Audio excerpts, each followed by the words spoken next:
ನಮ್ಮ ಜೊತೆಗೆ ವಿರೋಧ ಪಕ್ಷದ ನಾಯಕ ಆರ್ ಅಶೋಕ್ ಅವರು ಇದ್ದಾರೆ. ಸರ್, ಏನ್ ಸರ್ ನಿಮ್ಮನ್ನ ಕೈ ಬಿಟ್ಟಿದ್ದಾರೆ, ಮತ್ತೆ ಪ್ರಿಯಾಂಕಾ ಖರ್ಗೆ ಅವರು ಕೂಡ ನಿಮ್ಮನ್ನ ಟೀಕೆ ಮಾಡ್ತಿದ್ದಾರೆ, ಹೆಸರು ಕೊಟ್ಟಿಲ್ಲ, ಅಶೋಕ್ ಅವರು ಒಂದು ರೆಬಲ್ ಟೀಮ್ ರೆಡಿ ಆಗಿದೆ ಅವ್ರು ನಿಲ್ಲಿಸೋದಕ್ಕೆ ಅನ್ನೋದೆಲ್ಲ ಟೀಕೆ ಮಾಡ್ತಿದ್ದಾರೆ. ನೋಡಿ, ಕೈ ಬಿಟ್ಟಿರೋದು ಏನ್ ಪ್ರಶ್ನೆ ಇಲ್ಲ, ನಾನು ಕೇಳೇ ಇಲ್ಲಲ್ಲ. ಆಕೆ ಅಂತಾನು ಕೇಳಿಲ್ಲ, ಏನು ಕೇಳಿಲ್ಲ.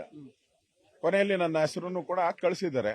ಅದು ರಾಜ್ಯ ಡೆವಲಪ್ಮೆಂಟ್ ವರ್ಕ್, ಇದೇನು ಪೊಲಿಟಿಕಲ್ ಏನ್ ರಾಜಕಾರಣ ಆದ್ರೆ ಹೇಳ್ಬೋದು. ಇದು ಡೆವಲಪ್ಮೆಂಟ್ ವರ್ಕ್ ಅಲ್ಲಿ ಯಾರನ್ನ ಕರಿಬೇಕು ಏನು ಅಂತ ಅದ್ರ ವ್ಯವಸ್ಥೆ ಇರ್ತದೆ. ಆ ಪ್ರಕಾರ ನನಗೆ ಕೊನೆಯಲ್ಲಿ ಕಳಿಸಿದ್ದಾರೆ. ಇದರಲ್ಲಿ ಆಶ್ಚರ್ಯ ಬೀಳೋದು ಏನಿಲ್ಲ, ಸಂತೋಷ ಬೀಳೋದು ಏನೂ ಇಲ್ಲ. ಅಭಿವೃದ್ಧಿ ಕಾರ್ಯ. ಅದರಿಂದ ಇದರಲ್ಲಿ ಮೊಸರಲ್ಲಿ ಕಲ್ಲು ಹುಡ್ಕೋದು ಬಿಟ್ಬಿಟ್ಟು ನಿಮ್ದು ಏನೈತೆ ಫಸ್ಟ್ ನೋಡ್ಕೊಳ್ಳಿ. ನಿಮ್ ಕಾಂಗ್ರೆಸ್ ಪಾರ್ಟಿ ನೋಡ್ಕೊಳ್ಳಿ. ನನ್ಗೆ ಕರೆಯೋದು ಬಿಡೋದು, ನಾನು ಹೋಗೋದು ಬರೋದು ನನಗೆ ಸಂಬಂಧಪಟ್ಟಿದ್ದು. ಮತ್ತೆ ಇದು ಡೆವಲಪ್ಮೆಂಟ್ ವರ್ಕ್, ಪೊಲಿಟಿಕಲ್ ಸಮಾರಂಭ ಅಲ್ಲ ಇದು. ಅದರಿಂದ ಇಲ್ಲಿ ಕೊನೆಯದಾಗಿ ನಾನು ಕಳಿಸಿದ್ದಾರೆ, ನಾನು ಹೋಗಿದ್ದೀನಿ. ಏನದರಲ್ಲಿ ಆಶ್ಚರ್ಯನೂ ಅಲ್ಲ, ಸಂತೋಷನೂ ಅಲ್ಲ. ನನ್ನ ಡ್ಯೂಟಿ ನಾನು ಮಾಡಿದ್ದೀನಿ. ಮೆಟ್ರೋ 80% ಕೇಂದ್ರದ ಪಾಲು ಅನ್ನುವಂಥದ್ದು ಹೇಳಿ ನಾವು ಮಾತನ್ನು ಕೊಟ್ಟಿದ್ದ ಸಂಸದರು. ಅದಕ್ಕೆ ಮುಖ್ಯಮಂತ್ರಿಗಳು ಕೂಡ ಕೌಂಟರ್ ಕೊಟ್ಟಿದ್ದಾರೆ. ರಾಜ್ಯ ಮತ್ತೆ ಕೇಂದ್ರ ಸರ್ಕಾರ ಎರಡು ಕೂಡ ಅನ್ನುವಂಥದ್ದು. ಮತ್ತೆ ಏನು ಮಹಾರಾಷ್ಟ್ರ ಮತ್ತೆ ಗುಜರಾತ್ ರಾಜ್ಯದಂತೆ ನಮ್ಮ ಅಭಿವೃದ್ಧಿ ಕೂಡ ಮಾಡಿ ಅನ್ನೋ ಮಾತನ್ನ ಮೋದಿ ಅವರು ಎದುರೇ ಮನವಿ ಮಾಡ್ಕೊಂಡಿದ್ದಾರೆ. ಮುಖ್ಯಮಂತ್ರಿಗಳು ಒತ್ತಾಯ ಮಾಡಿದ್ದಾರೆ. ದೇಶದಲ್ಲೇ ಡೆಲ್ಲಿ ಬಿಟ್ರೆ ಬೆಂಗಳೂರಿಗೆ ಹೈಯೆಸ್ಟ್ ಮೆಟ್ರೋ ಹಣ ಕೊಟ್ಟಿರೋದು, ಕಿಲೋಮೀಟರ್ ಕೊಟ್ಟಿರೋದು ಅಷ್ಟು ದೊಡ್ಡದು. ಡೆಲ್ಲಿ ಬಿಟ್ರೆ ಹೈಯೆಸ್ಟ್ ಕಿಲೋಮೀಟರ್ ಕೊಟ್ಟಿರುವಂತದ್ದು ಕರ್ನಾಟಕಕ್ಕೆ, ಬೆಂಗಳೂರಿಗೆ. ಅದನ್ನ ಜ್ಞಾಪಿಸ್ಕೊಂಡ್ರೆ ಸಾಕು. ಅವರು ಫಸ್ಟ್ ನೋಡ್ಲಿ, ಇತಿಹಾಸ ನೋಡ್ಲಿ, ಅವ್ರದ್ದೇನ್ ಇದರಲ್ಲಿ ಪಾತ್ರ ಅಂತ ಹೇಳ್ಬಿಟ್ಟು. ಇದು ಅಟಲ್ ಬಿಹಾರಿ ವಾಜಪೇಯಿ ಅವರಿದ್ದಾಗ ಕೊಟ್ಟಿದ್ದು, ಅನಂತ್ ಕುಮಾರ್ ಅವರು ಅರ್ಬನ್ ಡೆವಲಪ್ಮೆಂಟ್ ಮಿನಿಸ್ಟರ್ ಆದಾಗ ತಂದಿದ್ದು. ದೆಹಲಿ ಬಿಟ್ರೆ ಬೆಂಗಳೂರಿಗೆ ಅತಿ ಹೆಚ್ಚು ಕಿಲೋಮೀಟರ್ ಮೆಟ್ರೋ ಅನ್ನ ಕೊಟ್ಟಂತದ್ದು ಬಿಜೆಪಿ ಸರ್ಕಾರ. ಇವತ್ತಿನ ಅಧಿವೇಶನದಲ್ಲಿ RCB ವಿಚಾರ ಎತ್ಕೊಳ್ತಾರೆ ಸರ್. ಗ್ಯಾರಂಟಿ ಸರ್ಕಾರ 11 ಜನಕ್ಕೆ ಸಾವಿಗೆ ನ್ಯಾಯ ಕೊಡಬೇಕು. ಅಲ್ಲಿವರೆಗೂ ನಮ್ಮ ಹೋರಾಟ. ಇದಿಷ್ಟು ಆರ್ ಅಶೋಕ್ ಅವರ ಮಾತು. ಕ್ಯಾಮರಾ ಪರ್ಸನ್ ನೂರ್ ಅಹಮದ್ ಜೊತೆಗೆ ಕೃಷ್ಣ ಜೀವಿ, ನ್ಯೂಸ್ ಇಂಡಿಯನ್ ಕನ್ನಡ, ಬೆಂಗಳೂರು.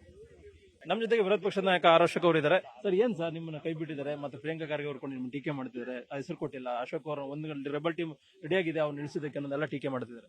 ನೋಡಿ, ಕೈ ಬಿಟ್ಟಿರೋದು ಏನ್ ಪ್ರಶ್ನೆ ಇಲ್ಲ, ನಾನು ಕೇಳೇ ಇಲ್ಲಲ್ಲ. ಆಕೆ ಅಂತಾನು ಕೇಳಿಲ್ಲ, ಏನು ಕೇಳಿಲ್ಲ. ಕೊನೆಯಲ್ಲಿ ನನ್ನ ಹೆಸರನ್ನು ಕೂಡ ಕಳಿಸಿದ್ದಾರೆ. ಅದು ರಾಜ್ಯ ಡೆವಲಪ್ಮೆಂಟ್ ವರ್ಕ್, ಇದೇನು ಪೊಲಿಟಿಕಲ್ ಏನ್ ರಾಜಕಾರಣ ಆದ್ರೆ ಹೇಳ್ಬೋದು. ಇದು ಡೆವಲಪ್ಮೆಂಟ್ ವರ್ಕ್ ಅಲ್ಲಿ ಯಾರನ್ನ ಕರಿಬೇಕು ಏನು ಅಂತ ಅದ್ರ ವ್ಯವಸ್ಥೆ ಇರ್ತದೆ. ಆ ಪ್ರಕಾರ ನನಗೆ ಕೊನೆಯಲ್ಲಿ ಕಳಿಸಿದ್ದಾರೆ. ಇದರಲ್ಲಿ ಆಶ್ಚರ್ಯ ಬೀಳೋದು ಏನಿಲ್ಲ, ಸಂತೋಷ ಬೀಳೋದು ಏನೂ ಇಲ್ಲ. ಅಭಿವೃದ್ಧಿ ಕಾರ್ಯ. ಅದರಿಂದ ಇದರಲ್ಲಿ ಮೊಸರಲ್ಲಿ ಕಲ್ಲು ಹುಡ್ಕೋದು ಬಿಟ್ಬಿಟ್ಟು ನಿಮ್ದು ಏನೈತೆ ಫಸ್ಟ್ ನೋಡ್ಕೊಳ್ಳಿ. ನಿಮ್ ಕಾಂಗ್ರೆಸ್ ಪಾರ್ಟಿ ನೋಡ್ಕೊಳ್ಳಿ. ನನ್ಗೆ ಕರೆಯೋದು ಬಿಡೋದು, ನಾನು ಹೋಗೋದು ಬರೋದು ನನಗೆ ಸಂಬಂಧಪಟ್ಟಿದ್ದು. ಮತ್ತೆ ಇದು ಡೆವಲಪ್ಮೆಂಟ್ ವರ್ಕ್, ಪೊಲಿಟಿಕಲ್ ಸಮಾರಂಭ ಅಲ್ಲ ಇದು. ಅದರಿಂದ ಇಲ್ಲಿ ಕೊನೆಯದಾಗಿ ನಾನು ಕಳಿಸಿದ್ದಾರೆ, ನಾನು ಹೋಗಿದ್ದೀನಿ. ಏನದರಲ್ಲಿ ಆಶ್ಚರ್ಯನೂ ಅಲ್ಲ, ಸಂತೋಷನೂ ಅಲ್ಲ. ನನ್ನ ಡ್ಯೂಟಿ ನಾನು ಮಾಡಿದ್ದೀನಿ. ಮೆಟ್ರೋ 80% ಕೇಂದ್ರದ ಪಾಲು ಅನ್ನುವಂಥದ್ದು ಹೇಳಿ ನಾವು ಮಾತನ್ನು ಕೊಟ್ಟಿದ್ದ ಸಂಸದರು. ಅದಕ್ಕೆ ಮುಖ್ಯಮಂತ್ರಿಗಳು ಕೂಡ ಕೌಂಟರ್ ಕೊಟ್ಟಿದ್ದಾರೆ. ರಾಜ್ಯ ಮತ್ತೆ ಕೇಂದ್ರ ಸರ್ಕಾರ ಎರಡು ಕೂಡ ಅನ್ನುವಂಥದ್ದು. ಮತ್ತೆ ಏನು ಮಹಾರಾಷ್ಟ್ರ ಮತ್ತೆ ಗುಜರಾತ್ ರಾಜ್ಯದಂತೆ ನಮ್ಮ ಅಭಿವೃದ್ಧಿ ಕೂಡ ಮಾಡಿ ಅನ್ನೋ ಮಾತನ್ನ ಮೋದಿ ಅವರು ಎದುರೇ ಮನವಿ ಮಾಡ್ಕೊಂಡಿದ್ದಾರೆ. ಮುಖ್ಯಮಂತ್ರಿಗಳು ಒತ್ತಾಯ ಮಾಡಿದ್ದಾರೆ. ದೇಶದಲ್ಲೇ ಡೆಲ್ಲಿ ಬಿಟ್ರೆ ಬೆಂಗಳೂರಿಗೆ ಹೈಯೆಸ್ಟ್ ಮೆಟ್ರೋ ಹಣ ಕೊಟ್ಟಿರೋದು, ಕಿಲೋಮೀಟರ್ ಕೊಟ್ಟಿರೋದು ಅಷ್ಟು ದೊಡ್ಡದು. ಡೆಲ್ಲಿ ಬಿಟ್ರೆ ಹೈಯೆಸ್ಟ್ ಕಿಲೋಮೀಟರ್ ಕೊಟ್ಟಿರುವಂತದ್ದು ಕರ್ನಾಟಕಕ್ಕೆ, ಬೆಂಗಳೂರಿಗೆ. ಅದನ್ನ ಜ್ಞಾಪಿಸ್ಕೊಂಡ್ರೆ ಸಾಕು. ಅವರು ಫಸ್ಟ್ ನೋಡ್ಲಿ, ಇತಿಹಾಸ ನೋಡ್ಲಿ, ಅವ್ರದ್ದೇನ್ ಇದರಲ್ಲಿ ಪಾತ್ರ ಅಂತ ಹೇಳ್ಬಿಟ್ಟು. ಇದು ಅಟಲ್ ಬಿಹಾರಿ ವಾಜಪೇಯಿ ಅವರಿದ್ದಾಗ ಕೊಟ್ಟಿದ್ದು, ಅನಂತ್ ಕುಮಾರ್ ಅವರು ಅರ್ಬನ್ ಡೆವಲಪ್ಮೆಂಟ್ ಮಿನಿಸ್ಟರ್ ಆದಾಗ ತಂದಿದ್ದು.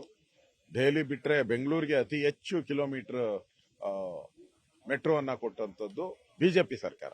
ಇವತ್ತಿನ ಅಧಿವೇಶನದಲ್ಲಿ RCB ವಿಚಾರ ಎತ್ಕೊಳ್ತಾರೆ ಸರ್. ಗ್ಯಾರಂಟಿ ಸರ್ಕಾರ 11 ಜನಕ್ಕೆ ಸಾವಿಗೆ ನ್ಯಾಯ ಕೊಡಬೇಕು. ಅಲ್ಲಿವರೆಗೂ ನಮ್ಮ ಹೋರಾಟ. ಇದಿಷ್ಟು ಆರ್ ಅಶೋಕ್ ಅವರ ಮಾತು. ಕ್ಯಾಮರಾ ಪರ್ಸನ್ ನೂರ್ ಅಹಮದ್ ಜೊತೆಗೆ ಕೃಷ್ಣ ಜೀವಿ, ನ್ಯೂಸ್ ಇಂಡಿಯನ್ ಕನ್ನಡ, ಬೆಂಗಳೂರು.